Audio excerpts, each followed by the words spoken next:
Hello, I want to show you how you can restore backup in your Microsoft SQL Server using this application, Microsoft SQL Server Management Studio. The first thing is to have the file that you are restoring, the backup file,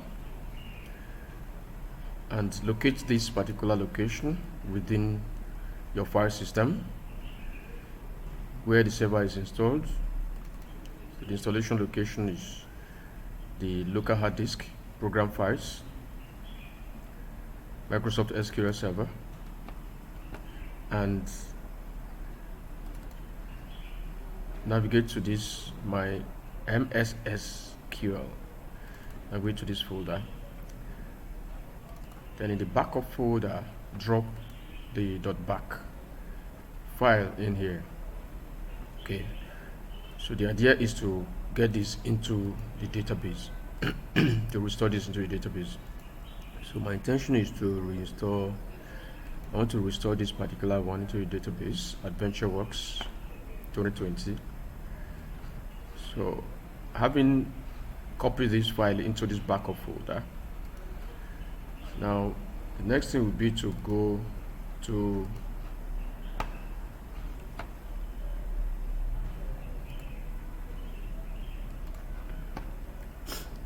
the SQL Management Studio, and from here you pick that file to reinstall it. Okay, so ensure you have connected your database. In case you don't know what to do, just click on connect here, or you click on this and then click connect. So with this, you should be able to see your databases here. If you click on this, you see the items within your database. Let's expand this.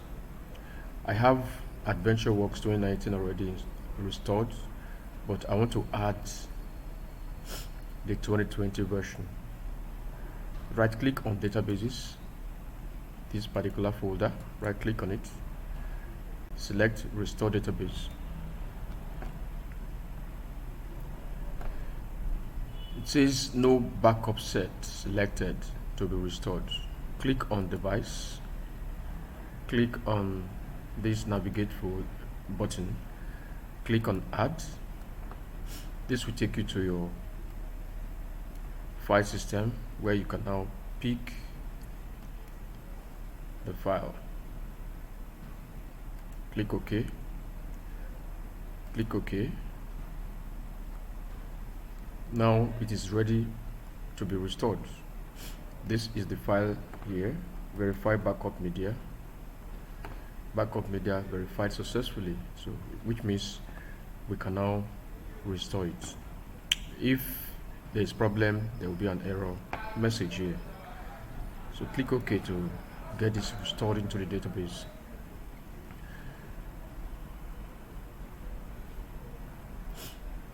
Okay, you get a message that tells you if it is successful. Database AdventureWorks DW 2020 restored successfully. Click OK. Now with this, we have it down there.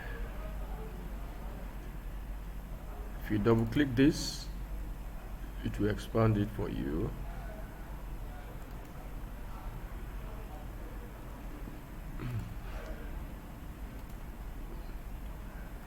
Here are the tables within that database.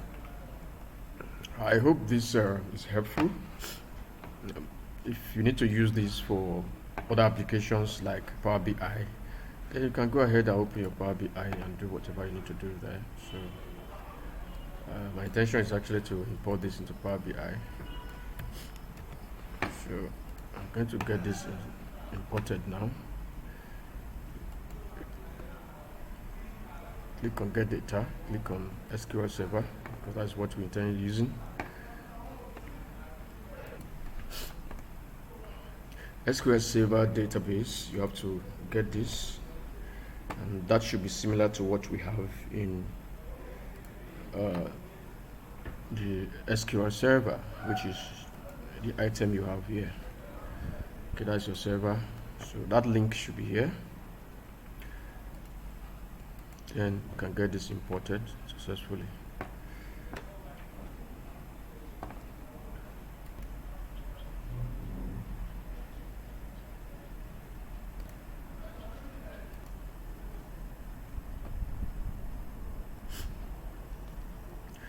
So the next thing will be to select, let's select the item, which is the last one here.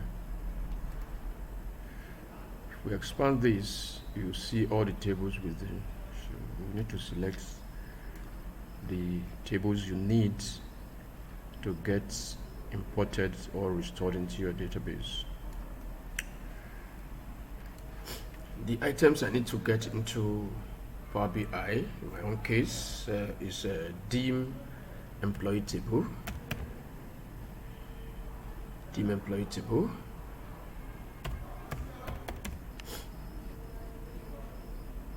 Okay, you can see the dim employee. Let's check that. Just put check mark. Then I have the dim employee sales.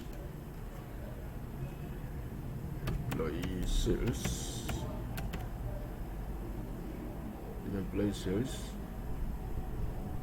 Okay, this is not available. Why? Dim products.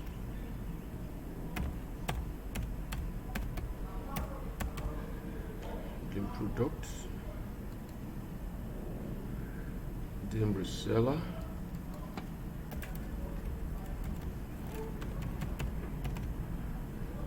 Dim reseller. Then we have dim sales territory.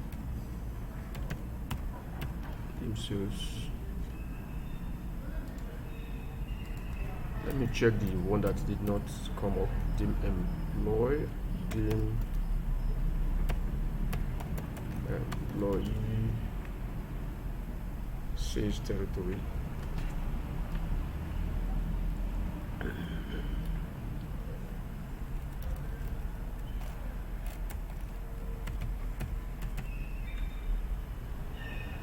Dim sales territory.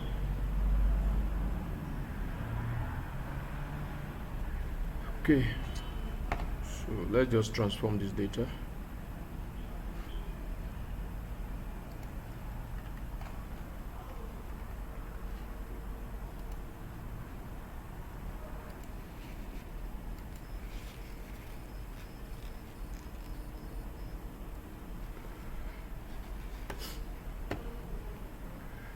So here are the items we have just loaded into Power BI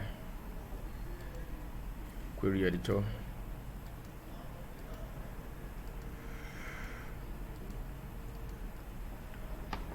I hope this helps you in your journey of handling Power BI, and I